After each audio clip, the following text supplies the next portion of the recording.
Muraho neza. Twongeye kubahereza ikaze kuri Anne TV Show. Tukaba tugiye kubagezaho ubuhamya bw'umutumirwa wacu dufite ahangaha.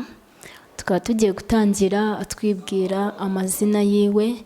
Icyo twakwibutsa ni ukudutera inkunga muri bwa buryo bwa subscribe, share and comment. Uzaboneye inkunga ikomeye cyane wowe ukurikirana Anne TV Show.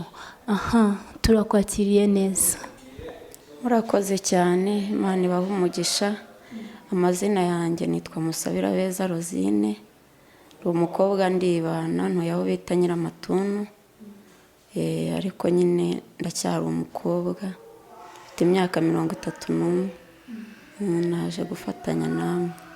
Urakoze cyane. Ngaho mbere yuko tujya mbere cyangwa utugezaho ibyo dufitiye, urabanza udusenge.